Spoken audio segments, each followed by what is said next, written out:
Hey there, welcome to another episode of Cooking with Violet Vixen. Tonight we are cooking a casserole. I'm doing this one on the stove top. It's going to cook for an hour and it's my dinner, so I'm going to try and be as quick as I can.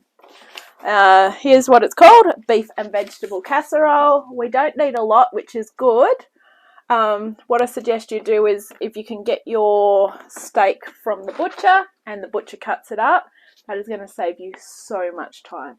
All right, come on in and I'll talk you through our ingredients.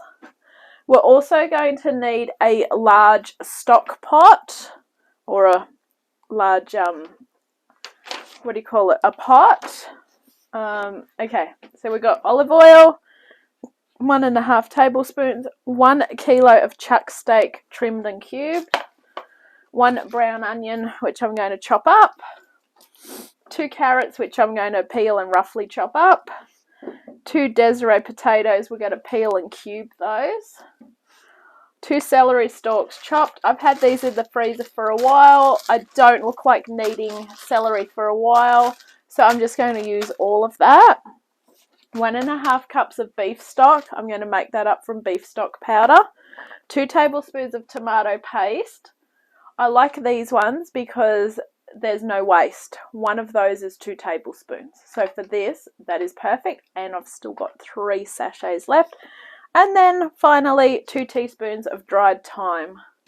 So as I said, we're doing this on the stove top. There is a variation where you can put it in the oven, but then it's going to take longer to cook. So as I said, this is my dinner for tonight. So I'm not going to be doing that. So I'm going to get everything all chopped up and then I'll check back in with you and I'll show you how we're going to do this, because once we get going, it's going to be pretty quick. Okay, so the potatoes I've chopped into cubes. I've just got them in water so they don't go brown. Chopped up the celery. Remember, that's more than 2 stalks. So what I suggest you do is either try and buy half a bunch of celery, or if you buy a whole bunch, you can freeze it, put it in a Ziploc bag as you saw I had. And then the good thing is when you cook celery, it's frozen, it's fine. It's just like using frozen vegetables. There's our onion, there's our carrots. Okay, so what I've done is I have sprayed my saucepan. Those of you that have watched regularly, you know I like to do that because it's easier for when I go to wash up. So come on over and we will get started. Okay. So I'm actually going to put it on the back one because that way then it's the bigger one. So I'm just going to make sure that you can see what's going on. Okay, so I'm going to turn that on to high and I want 1.5 tablespoons of olive oil. This is 1/2 tablespoon.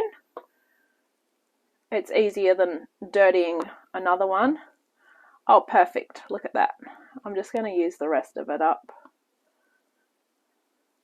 And the only reason I'm doing that is because I'm not going to keep 1/2 tablespoon. So once we get that nice and hot, we are going to get the steak in. So while that's heating up, grab that steak.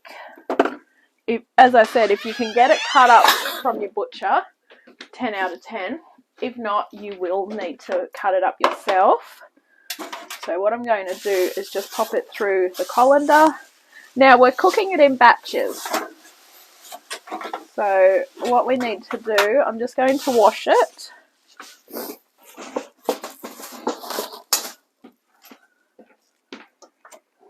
And then I'll bring it over and then we'll put half in.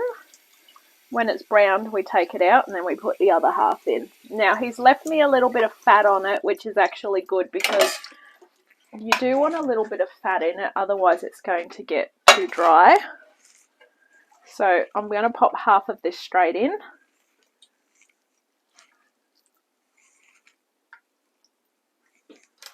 Don't cook it for too long. It's just to brown it.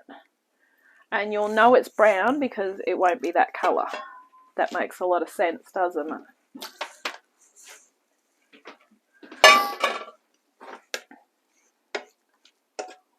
Well, the best way to get that out is to get a slotted spoon. Your large one's probably better. That way you can pick it out if you want to try and keep all that oil in there. Okay, so once this is done, and I have got the right one on, I have a habit sometimes of putting the wrong one on. It just looks like it's taking forever, maybe because I'm looking at it. It's working, all good. Alright, so as I said, once we get going with this is going to be very quick. Normally recipes like this, I have been known to put it in the slow cooker, which I would do on low and I would cook all day. However, at the moment it's a little bit hard for me because I would have to put a timer on with it. I'm not here to stir it through the day. I've got to make sure that it doesn't run out of water. So therefore slow cooking is going to be on hold for a little while, unless I can do it on a Sunday while I'm home. And it's only because you've got to make sure that it doesn't run out of water or juice, because otherwise it dries out. Okay. This is good.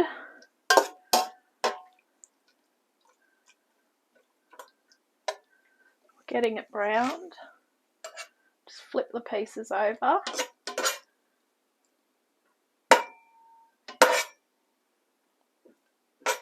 So you are better off trying to go to a butcher to get this done. You may feel like you pay a bit more, but at the end of the day, you're not really, because time is money.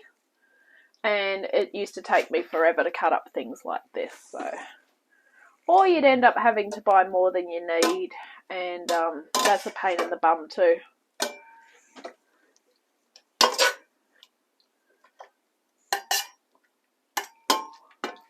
Alright, I'm going to lift these out now, even though some of them are not quite brown. To me, they are started. Alright, and I'm going to bring the last lot over.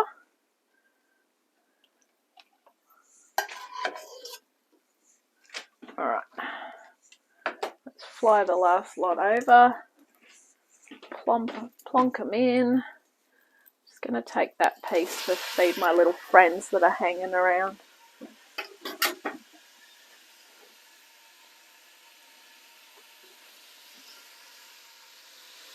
Okay, so I've just fed my little friends so they can stop harassing me. Alright, so we're going to lift this out now, and it's only because that way we've got a pan ready to go when we put the veggies in. Okay. Oh, in case you're wondering who my little friends are, it is two cats. And they obviously love meat. Okay. So our pan's really hot. Okay, next up we want the onion. Turn it down now. We don't need it this hot. Our pan's really hot. Because now we want all our veggies to actually start slow cooking. The only veggie that's probably going to give us the most drama is potatoes, because sometimes they take a lot longer to cook. That's why I say to cut them up smaller. I'm going to just drizzle a little bit more oil in there, because I probably shouldn't have put as much in as I did when I started. Actually, no, I won't. I'll keep the oil out. I'm just going to put a bit more spray in here. I'm going to try and keep a lot of oil out of it. It's alright. It'll deglaze the pan once we start to get the juice in. Alright. Leave the onion in for a little while. Just keep stirring it. Our next ingredient in is going to be the vegetables. So get the potato and drain it.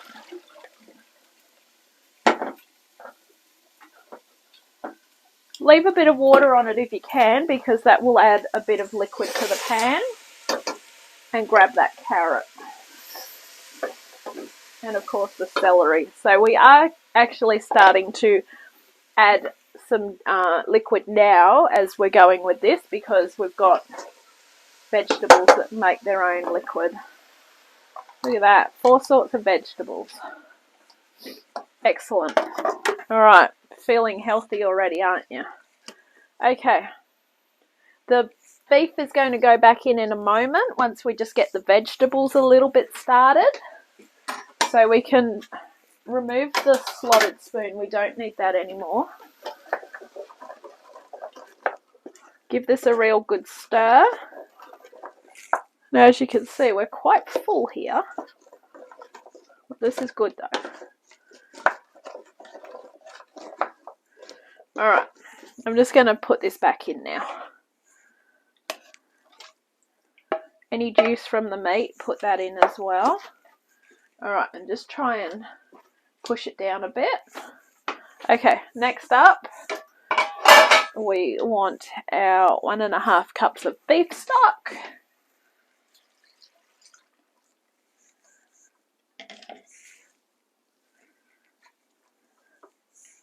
And I'm going to put a little bit more water in because I've got a bit of stock powder left in the bottom.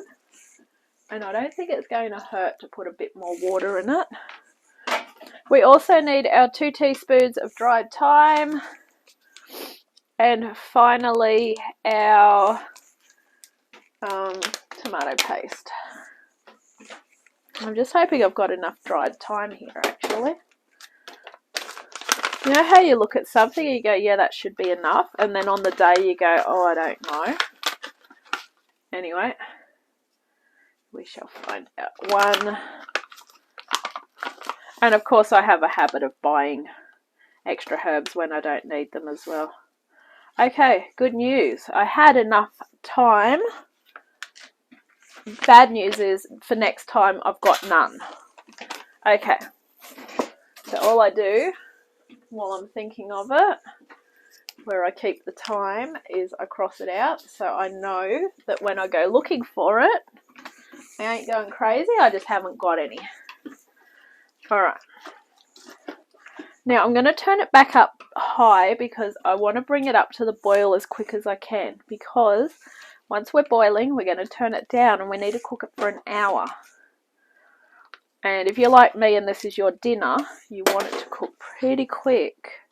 But you want to be able to enjoy it as well. And this, like most casseroles, these sorts of things always taste so much better the next day. And then of course I'll be putting 2 in the freezer anyway.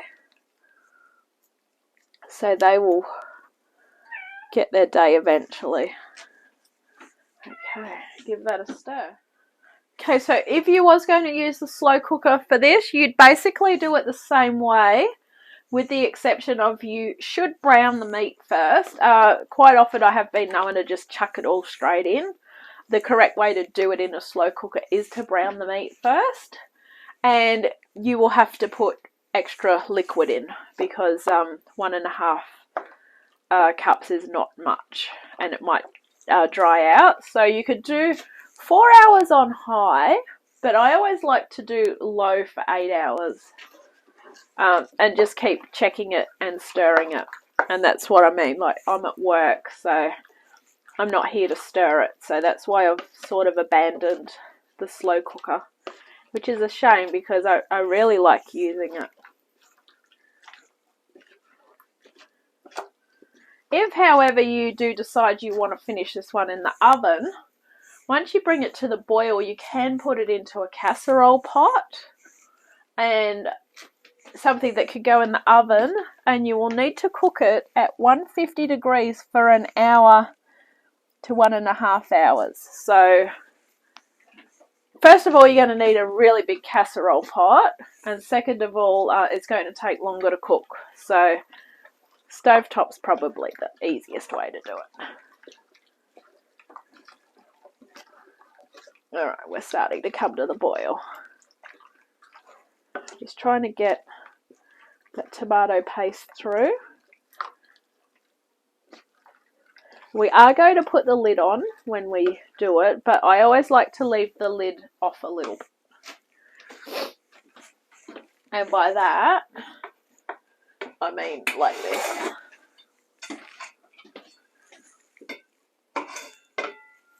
Just put it off to the side like that.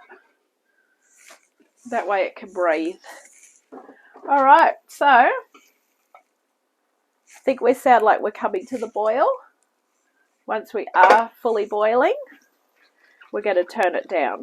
And just keep an eye on it because you may have to add a bit more liquid, but I don't think you will because you are going to get liquid come out in the potatoes and the meat as well. And you want to try and not add as much water because you want all the natural flavours into it. Alright. Little bit longer and then we'll be ready to turn it down. So I will see you in an hour. Okay, so the timer's gone off for an hour. So what we need to do is just grab a knife and basically just stab things. Potato is soft, carrot is softish, and the meat looks done enough. So we're ready to serve. So I'm going to dish this up. This serves 4. If you want your carrots done a little bit more, cook them longer. If you're warming it up anyway, it doesn't matter. That carrot's done fine, so I'm happy enough with this. I don't want my meat overcooked. So thank you for watching Cooking with Violet Vixen. This has been beef and vegetable casserole. I hope you enjoy it, and I'll catch you on our next adventure.